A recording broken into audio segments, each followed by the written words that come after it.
Hey guys, I'm Nnamdi Egwuonwu, And I'm Noah McGee. and welcome to this week's edition of Everyone's a Critic. Today, Noah and I will talk about two great shows that premiered this week and about our highlights of the week. Hopefully you'll find something here that you can enjoy, which won't totally take you over your life and make you fail out of school. I'm looking at you, Nancy. Let's get started.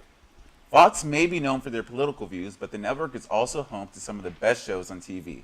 We're throwing out the spoiler warning for this one since we're going to be going in depth on some of TV's biggest shows. Watch with caution.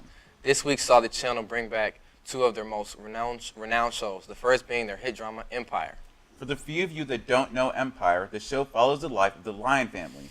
Music legend Lucius Lyon, his former wife Cookie, and their three sons Jamal, Hakeem, and Andre, as they all attempt to gain, or in Lucius's case, regain, the control of Empire Records, one of the most powerful record labels in the music industry. The season premiere picks up right where the last season left off, with Lucius incarcerated for the murder of his former assistant and Cookie's cousin, Monkey. His sons, Andre and Hakeem, along with their mother, Cookie, attempt to make the most of Lucius' absence by taking over the empire, but quickly learn that just because Lucius is in jail doesn't mean he no longer has power in the outside world. I have to say that as much as I love the show, the season premiere didn't really impress me as much as I would hope it would. Really? I thought it was great. I'm not saying that it's bad, I just hope the producers don't get too comfortable because of the show's success and stop working as hard to make great episodes. Yeah, I see where you're coming from. But as far as I'm concerned, this show is still one of the best out there. The second show that Fox debuted this week was Family Guy. I don't think this show needs any explaining because it's a classic, and if you don't know about it, then you're wasting your life because it's one of the funniest shows in American history. I think wasting your life might be a little dramatic. How about this? If you don't watch it, you are a sad person, and I am sorry for you. Yikes. Well, the premiere was just as funny as you expect it to be, and had two central storylines. Quagmire, who's apparently a great chef, invites Peter to serve as a junior host on his cooking show. Unfortunately, the pairing doesn't work out, forcing the two to duel it out, Iron Chef style. The second storyline features Stewie, who after being called hyper by a teacher is put on ADHD drugs, which Brian begins to abuse. This leads to Stewie becoming a semi-conscious, drugged-out infant and Brian becoming a highly productive but still terrible writer. Hands down, this was one of the funniest episodes ever. From the gags to the writing and the slightly offensive jokes, this show can honestly do no wrong in my eyes. Now let's talk about our TV highlights of the week.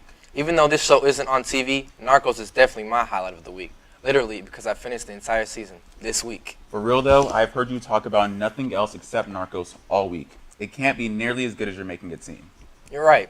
It's better. Whatever you say, man. Anyway, Narcos is about the rise and fall of Pablo Escobar and the Medellin cartel. The story is told from the point of view of a DEA agent named Steve Murphy and chronicles the many attempts Murphy and his partner, Javier Pena, have at trying to stop the plans of Pablo Escobar.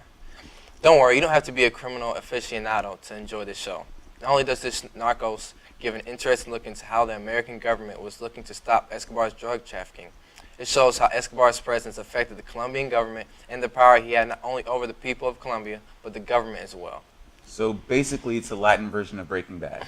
No, man, it's so much more than that. I'm telling you, man, this show is amazing. It's funny, suspenseful, sad, dramatic. Do you ever just finish watching something and think, that was just so good? Narcos just like that. If you say so, well now let's move on to a more important subject. My highlight of the week isn't even a highlight at all. In fact, it totally sucked. My favorite show, Big Brother, had its season finale last week, and I'm still not over how angry I am about it. Not because the show ended, but because the winner of the show and the $500,000 prize was a horrible player and definitely didn't deserve it. For those of you who haven't heard of Big Brother, it's basically a strategic game show where people are thrown into a house in which they're followed by cameras 24/7 and compete in multiple challenges in order to remain in the show another week. This season was 3 months long, and episodes come on 3 times a week, meaning that for the entirety of my summer, my life was Big Brother, just for it to end by giving the most unstrategic, undeserving, and somewhat annoying character the grand prize. Even though this season's over, I still encourage everyone to watch the show because it's great, but just don't expect someone good to win. Dang, you seem mad. I wasn't mad, I was livid. The winner sucks so much. Well, that's all the time we have today on this week's edition of Everyone's a Critic.